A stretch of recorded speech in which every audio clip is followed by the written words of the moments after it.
जहां एक तरफ भारत के लोग इस चीज का इंतजार कर रहे थे कि भारत अब पाकिस्तान को करारा जवाब देगा और पाकिस्तान की खैर नहीं। पहलगाम में जो आतंकी हमला हुआ वहां पर प्रधानमंत्री ने मंच पर खड़े होकर ये कहा था कि अब आतंकियों को मिट्टी में मिलाने का समय आ गया है। लोग इस चीज का इंतजार करते ही रह गए कि प्रधानमंत्री और उनकी अध्यक्षता वाली समिति ने एक बहुत बड़ा फैसला ले लिया और वो फैसला था जातिगत जनगणना कराने का। मेरे लिए सबसे बड़ी जाति है गरीब, मेरे लिए सबसे बड़ी जाति है युवा, मेरे लिए सबसे बड़ी जाति है महिलाएं।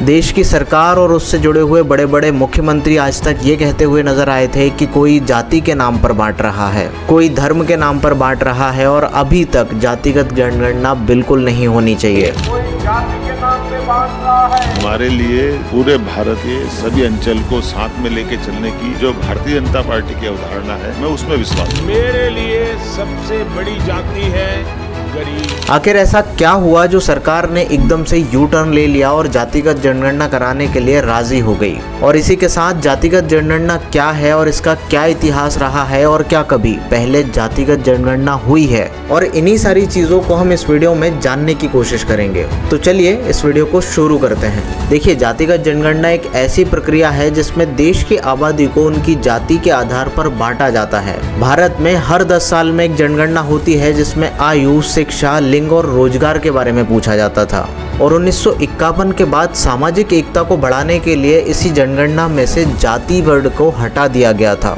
यानी हम यूं कह सकते हैं कि जाति किसी से भी नहीं पूछी जाती थी। अब वो ऐसा क्यों किया गया, यदि आप इस वीडियो को पूरा देखेंगे तो आपको समझ में आएगा। यदि हम जातिगत जनगणना का छोटा सा इतिहास देखेंगे तो वहाँ से हमें ये पता चलेगा कि 1872, 1881, 1951 और 1951 के बाद 2011 में सरकार द्वारा जातिगत जनगणना का डेटा इकट्ठा किया गया था। लेकिन आप इन सारी चीज़ों को छोड़ने के बाद आप ये जानिए कि क्या वाकई में जातिगत जनगणना कराने से किसी एक जाति का कोई फ़ायदा हो सकता है, और यदि फ़ायदा हो सकता है तो वो फ़ायदे क्या होंगे।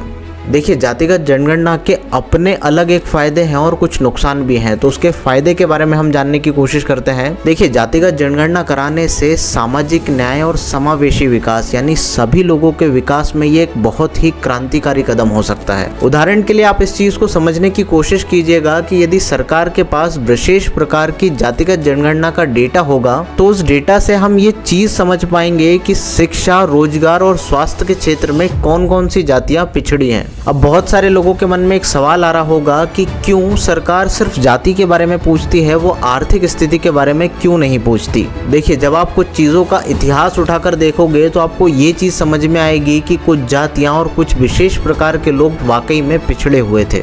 देखिए, यदि आप किसी गाँव से होंगे तो आपको इस चीज़ को समझने में बहुत आसानी होगी कि पिछड़े प्रकार के लोग कैसे होते हैं। आपने पिछड़े प्रकार के लोगों के आसपास एक चीज़ नोटिस की होगी कि उनकी आर्थिक स्थिति ठीक नहीं होती है, उनके पास एक अच्छा घर नहीं होता है, और कई जगह पर तो आपने एक चीज भी नोटिस की होगी कि कई जगह पर कुओं से पानी नहीं निकालने दिया जाता। और इन्हीं सारी चीजों के बाद भी उनके ऊपर सामाजिक दबाव इतना रहता है कि वो आपके आसपास या आपके समतल बैठ नहीं सकते।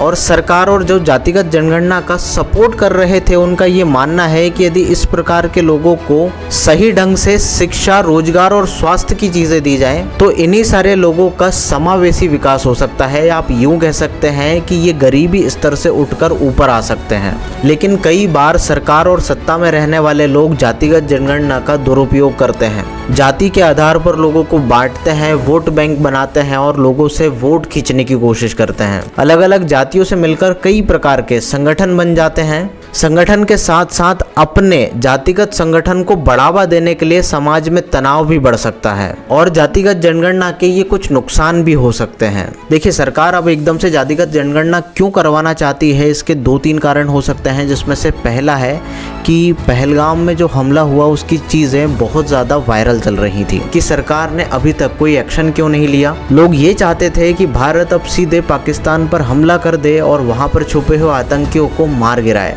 ये दबाव बहुत ज़्यादा बड़ा था। शायद इन सारी चीज़ों से ध्यान हटाने के लिए सरकार एक नया मुद्दा लेकर आ गई है। दूसरी चीज़ें ये हो सकती है कि अभी बिहार और कर्नाटका ने अपने तरीके से जातिगत सर्वे कराया था और शायद सरकार बिहार में चुनावी लाभ इस चीज़ से लेना चाहती हो। अब इन फैसलों के पीछे क्या मकसद है वो आपको धीरे धीरे आगे की चीज़ों में पता चल जाएगा। यदि आपने इस वीडियो को यहाँ तक देखा है तो उम्मीद है आपको ये वीडियो पसंद आया होगा। कुछ ऐसी ही वीडियोस के लिए आप चैनल को सब्सक्राइब करके बेल आइकन दबाना ना भूलें ताकि आगे की आने वाली सभी वीडियोस की अपडेट आपको जल्दी मिलती रहे। मिलते हैं अगले वीडियो में, तब तक के लिए धन्यवाद।